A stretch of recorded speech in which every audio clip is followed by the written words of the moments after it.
Welcome back.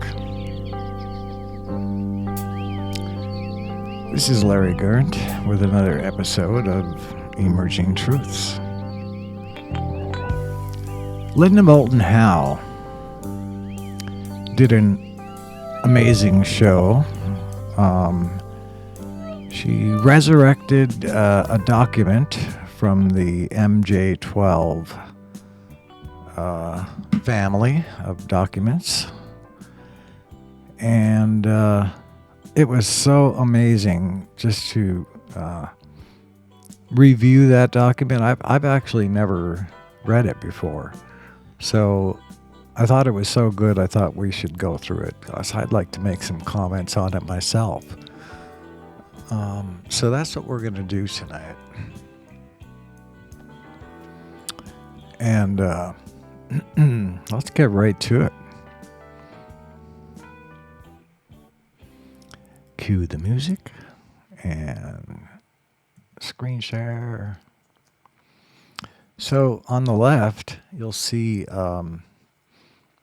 not important to see much more than you can see there because it's really hard to read. But Stephen Greer was kind enough to put a transcript to the right of each document, which is a great idea. And so we'll be reading from that, but the contents on the right equals the content on the left.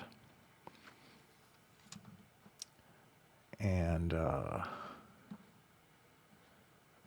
not going to get into a bunch of preambles and stuff. I just want to go right into it.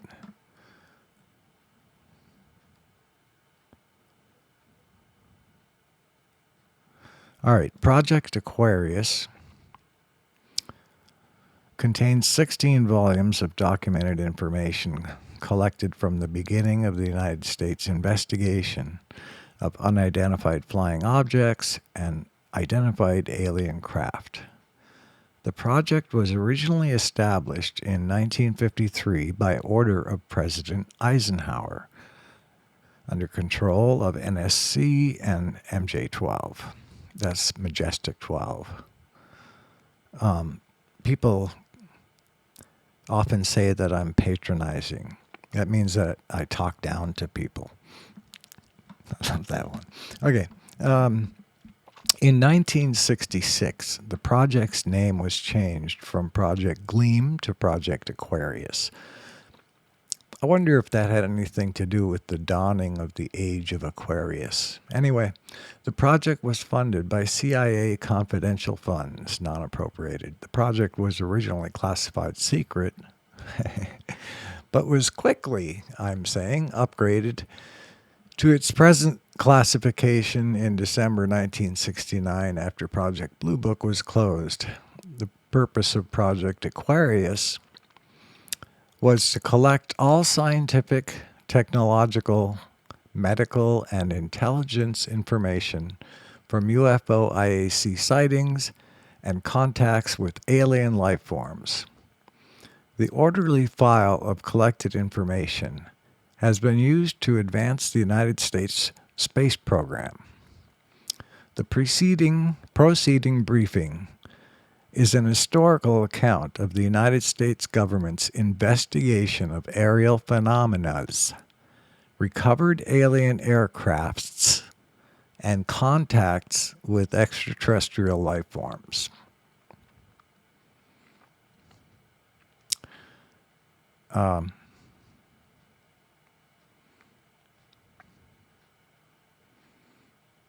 Yeah.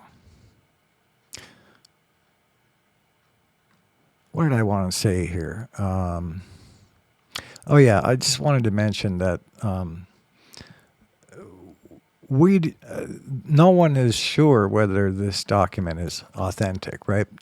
But what we do here on Emerging Truths is we judge the truth of a document. We try to judge the truth of a document by the way it's worded and the way it's written. And for me, when I went through this, when I was listening to Linda go through it, I was getting the ring of truth from almost every other sentence. I mean, just something about the way it was worded it just oozed truth to me. So I believe this is true. And of course, it jives very well with what we know about stuff. So let's go on. And let's see if we think it's true. I mean, I already do. In June 1947, a civilian pilot flying over the Cascade Mountains of Washington state observed 9 flying discs, later referred to as UFOs. The commander, Air Technical Intelligence Center of the then Army Air Force, became concerned and ordered an inquiry. This was the beginning of the United States' involvement with UFO investigations. That's the Kenneth Arnold report. In 1947, an aircraft of extraterrestrial origin crashed in the desert of New Mexico. The craft was recovered by the military. 4 alien, non-Homo sapiens bodies were recovered in the wreckage. I like the way that's worded there. It just seems kind of authentic. Like if you were going to make this up, I don't think you would use that language today. So it certainly seems old. One of the things that I'm thinking about as far as suspicion right now is just that they didn't actually mention Kenneth Arnold. And I would have thought that they would have gone ahead and put the name there because it was well known and after he announced it to the public. So I think one of the tricks that sometimes people use when I would imagine that when they're forging documents is they would refer to something, but they would never give it a proper noun or a proper name that we all knew it by. And then when we're reading it, we're thinking, oh, well, that's the Kenneth Arnold sighting. Oh, this must be true. So that I would see that as a technique, but I don't know if that's being used here. I mention it because it is that same pattern shows up again a little bit later, and I'll mention it when it does. But let's go on. Non-Homo sapien bodies were recovered in the wreckage, 4 of them. The aliens were found to be creatures not related to human beings. And they had an attachment. We don't have it. But I like the way that's worded, not related to human beings. Again, we would not use that grammar today. So it feels very much like this is a new thing for the author. A rather new thing. I mean, not something... Okay, enough said. In late 1949, another alien aircraft crashed in the United States and was recovered partially intact by the military. One alien of extraterrestrial origin survived the crash. The surviving alien was male and called itself Iba. The alien was thoroughly interrogated by military intelligence personnel at a base in New Mexico. The alien's language was translated by means of pictographs. It was learned that the alien came from a planet in the Zeta Reticuli star system, approximately 40 light years from Earth. Okay, so we've all heard of the Zeta Reticuli star system as being a... let me adjust my light for a minute.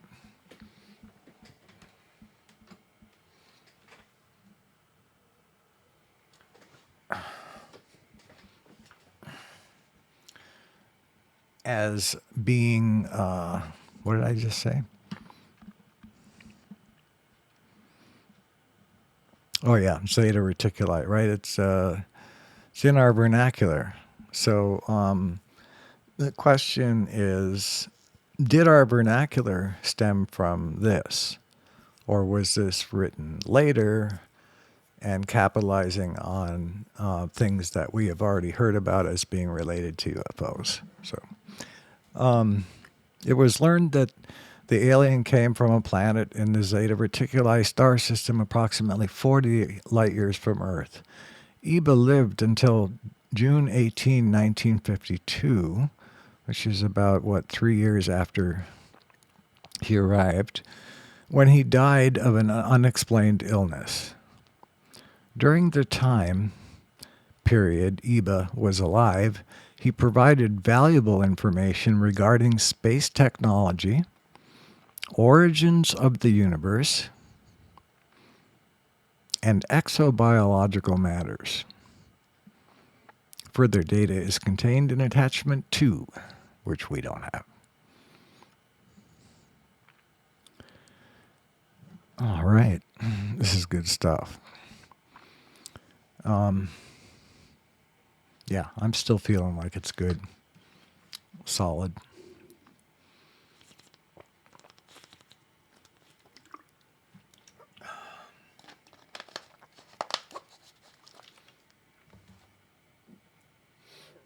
Let me just pause for one moment.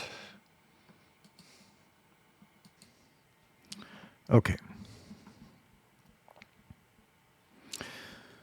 The recovery of alien aircrafts lead the United States on an extensive investigation program, led the United States on an extensive investigative program to determine whether these aliens posed a direct threat to our national security. In 1947, the newly created Air Force initiated a program to investigate incidents involving UFOs. The program was operated under 3 different code names: Grudge, Sign, and finally Blue Book. The original mission of the Air Force program was to collect and analyze UFOs and determine whether the information could be well, they misspelled it, but interpreted as having any bearing on the security of the United States. Some information was evaluated with the idea of using the gained data to advance our own space technology and future space programs. Again, language that is quite verbose there, which would be in keeping with the fact that this was all kind of new to them. You know what I mean? I hope you get that. It's a point in favor of credibility, in my opinion. 90% of the estimated 12,000 reports analyzed by the Air Force were considered hoaxes, explained aerial phenomena, or natural astronomical objects. The other 10% were considered legitimate alien sightings and or incidents. However, not all UFO sightings or incidents were reported under the Air Force program. In 1953, Project Gleam, which none of us have heard of, was initiated by order of President Eisenhower, who believed the UFOs presented a threat to the national security of the United States. Project Gleam, which became Project Aquarius in 1966, was a parallel reporting for UFO sightings and incidents. Let me say that again, a parallel. Reports collected under Project Aquarius were considered actual sightings of alien aircrafts or contact with alien life forms. Most reports were made by reliable military and Defense Department civilian personnel. Okay. So my thought right there is it is such a sham that we're being told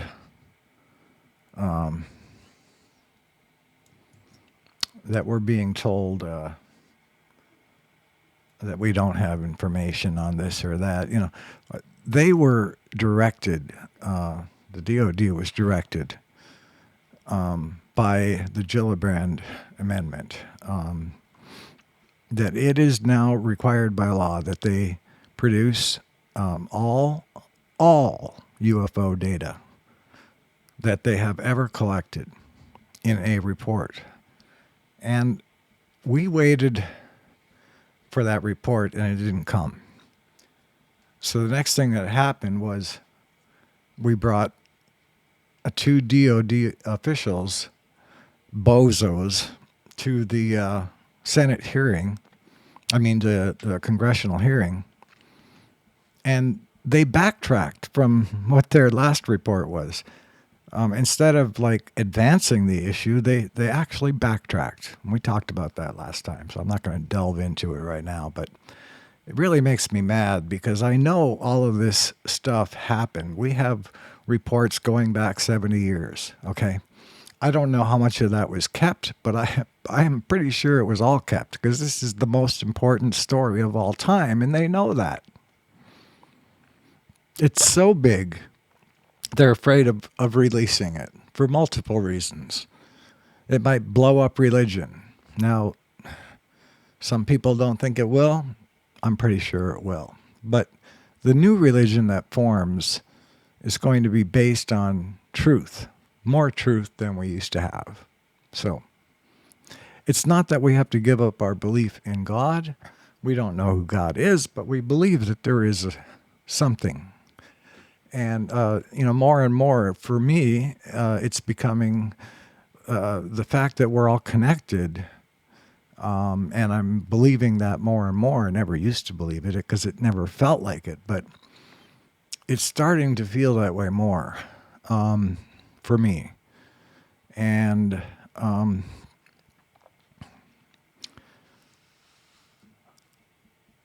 in that idea of being connected, there's also the possibility that we are connected to the God consciousness, whatever that is, the Creator, in some way, in the way that He wants it. So that's thought number one. Thought number two is completely unrelated to this, but I have to get it out. Do you remember the Air Force when they played this clip hundreds of times on TV. You must have seen it, where this guy very genuinely comes out and says that, we've investigated these reports of UFOs. And what we found is that we cannot conclude that these objects are any conceivable threat to our operations. Now, that was actually not a complete lie, which is what's bothering me now. Because, okay, they didn't lie because they're not really a threat. And they knew that because they'd already made contact. And they had never been attacked. They had been played with, but never attacked. So, in a sense, they were being somewhat truthful, saying they're not a threat, and then they just drop it. Which we've seen the very same behavior happen in today's military, where Lou related a story, Lou Elizondo, that he spoke to someone in the Air Force, either indirectly or directly. The guy responded that they're not a threat, so we're not going to be looking into it. That was when they were asked to produce all kind of, okay, let me back up. They didn't. That's not what they said. They said, it's not a threat, therefore we have higher priorities. And so they weren't responding in a timely manner with the information. And they still haven't responded to this day. And that really pissed off Lou, rightly so. But look, same exact thing where they say it's not a threat, so let's just forget about it. Okay, just forget about it. Come on. Oh, but it's the most important story of all time. Robert Dean said, uh, former, forgot what he was, military serviceman. He said, it's the greatest story never told. And that's exactly what it is.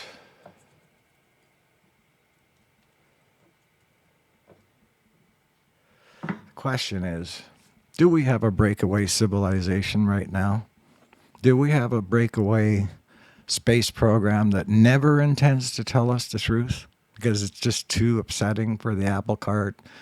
Or, because I'm telling you, I don't think they've figured out all this technology that they have received. I know they have the technology. I don't think they've figured it out. Bob Lazar didn't think they would figure it out, and he's a physicist. He had hands-on experience with their propulsion system, and they couldn't hardly figure anything out. And Bob said he didn't think they would figure it out in even 50 years, maybe even 100 years, maybe even longer. But these kinds of things can be accelerated, just like our own evolution was accelerated by the ETs.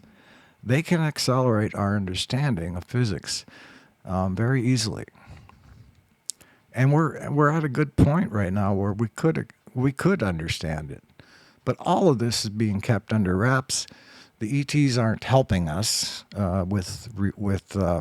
well, maybe they are, because I think they're the ones that are kind of buzzing the ships and saying, "Hey, it's time to tell your people, or we'll go through you first, so you can orchestrate it how you like, but it's time." And no, they're not going to. No. Maybe they'll shoot at them first. But to their credit, they supposedly haven't, well, actually they have.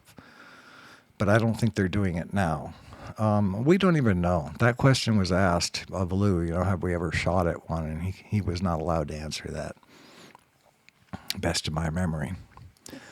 Anyway, so where are we here?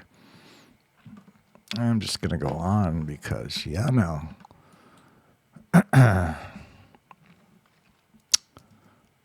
All right. Project Gleam, which became Project Aquarius in 1966, was a parallel reporting. I already read all that. Right. Most reports were made by reliable military and Defense Department civilian personnel.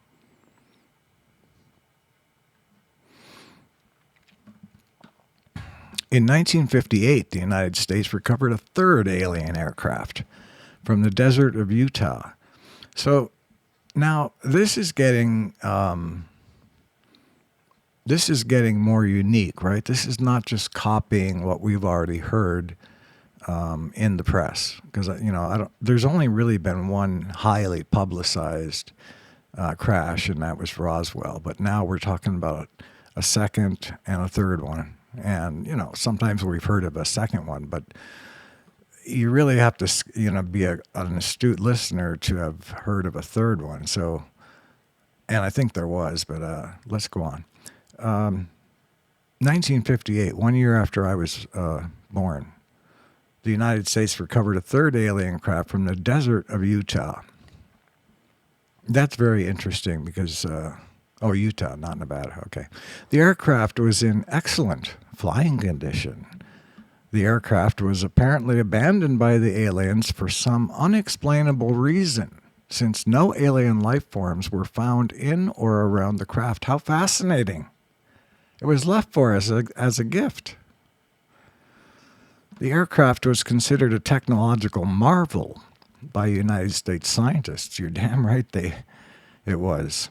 However, the operating instrumentations of the aircraft were so complex that our scientists could not interpret their operation or interrupt. I think he keeps misspelling, and it's not Greer. It's the actual document.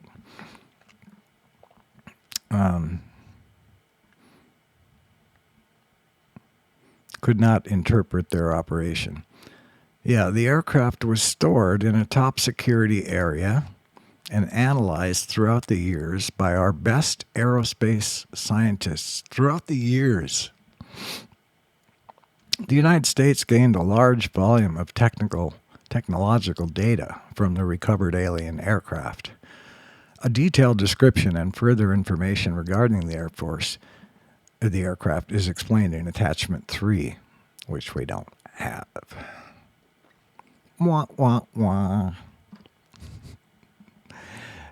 Several independent scientific investigations at the request of the Air Force and CIA were initiated during the era of Project Blue Book. MJ-12 decided that officially the Air Force should end their investigation of UFOs. Remember, MJ-12 is like the Majestic 12 is like the controlling group here. It's a group of 12 people. This decision was arrived at during the meeting in 1966. The reason was twofold. First, the United States had established communication with the aliens. Okay. The United States had established communication with the aliens. The United States, that would be a good reason to stop, looking at reports because, okay, they're here. The United States felt relatively sure the aliens' exploration of Earth was non-aggressive and non-hostile. This is why the Air Force was able to come out and make that statement, right? About, we don't see it as a threat, so we're just going to drop it, which is laughable. Not back then it wasn't, but today it's really laughable that we would say, well, we have never been shot at by one of these things that defies all known laws of physics and plays with us and knows where our Capcom point is, so that it can show us with a laugh that we know everything about you. We can fly circles around you. But yeah, we're not gonna report that because it's not hostile. So, the American public doesn't need to know any of this stuff that just keeps fouling our range. Oh, yeah, look up range fouler. The United States felt relatively sure that the aliens' exploration of Earth was non-aggressive and non-hostile. It was also established that the alien presence did not directly threaten the security of the United States. Secondly, the public was beginning to believe that the UFOs were real. The NSC felt this public feeling could lead to a nationwide panic. Okay. The United States was involved in several sensitive projects during this time period. It was felt that public awareness of these projects would have jeopardized the future space program for the United States.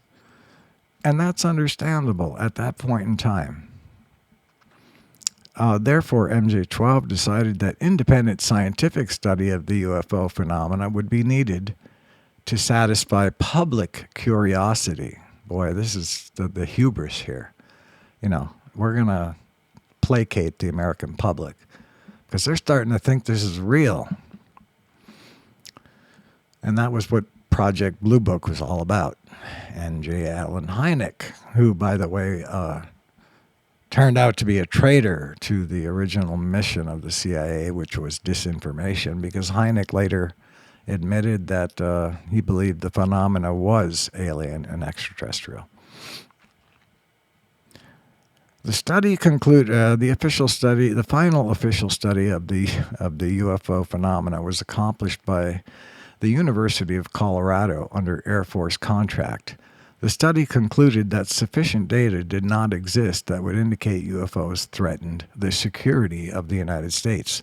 The final conclusion satisfied the government and allowed the Air Force to officially step out of the UFO investigating business. Wah, wah, wah. When the Air Force officially closed Project Blue Book in December 1969, Project Aquarius continued operation. under control of MJ-12. The NSC felt investigations of UFO sightings and incidents had to continue in secrecy without any public knowledge. The reasoning behind this decision was this: if the Air Force continued its investigation of UFOs, eventually some uncleared and unbriefed Air Force or Defense Department civilian officials would obtain the facts behind Project Aquarius. Obviously, for operational security reasons, this could not be allowed. In order to continue the investigation of UFO sightings and incidents in secrecy, investigators from CIA, DCD, and MJ-12 were assigned to military and other governmental agencies with orders to investigate all legitimate UFO sightings and incidents. These agents are presently operating at various locations throughout the United States and Canada. All reports are filtered either directly or indirectly to MJ-12. These agents are collecting reports of UFO IAC sightings and incidents occurring on or near sensitive government installations. Note, aliens have been extremely interested in our nuclear weapons and nuclear research. Many reported military sightings and incidents occur over nuclear weapons bases. So again, we have to laugh at the congressional hearing, where those two bozos who were asked if they knew anything about the Malmstrom missile site and how a UFO shut down all 10 missiles in a delightful little sequence, bing, bang, boom, and causing quite a stir for the military and the people involved. And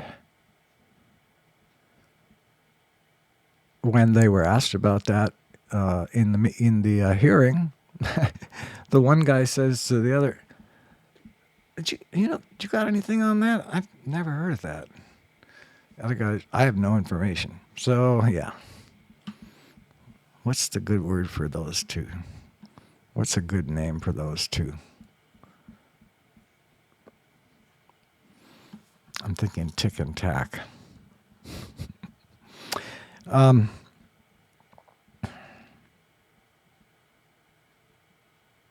Where are we? Yeah, nuclear weapons bases.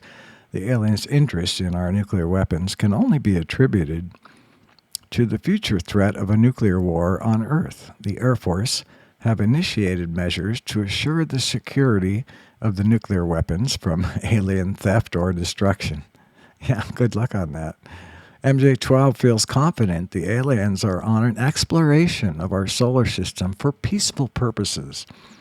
However, we must continue to observe and track the aliens' movements until it is determined that the aliens' future plans contain no threat to our national security or the civilization of Earth. Yeah, that threat to our civilization is sort of coming from within, isn't it? All right, well, let's continue this in the next segment, and I'll stop it there for now. Thanks for listening, and it's great to be back with you again. Let me switch over to, there we go, hi. Thanks for coming again.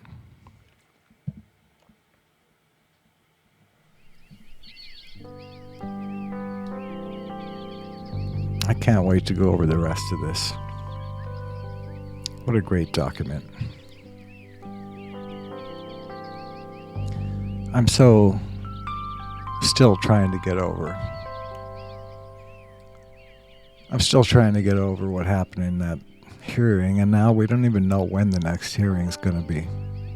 We are desperate for disclosure. We're watching this world almost explode. It's just getting worse and worse. So by the way, I hope you know that we're not, I mean, we can fuck things up as much as we like, but we're not really in full control here. So we don't have to worry too much. But we have to live in this shit that we're making, right? And we have to sleep in the bed we're making. And when I say we, it's not us anymore. It's this fucking breakaway civilization. I would call it that. Breakaway government. Rogue. A rogue government. Military section. Attachment. Detachment. That is running the whole fucking show. And that's got to come to an end. And I can't wait anymore. So, enough with the fucking music. I'll see you next time.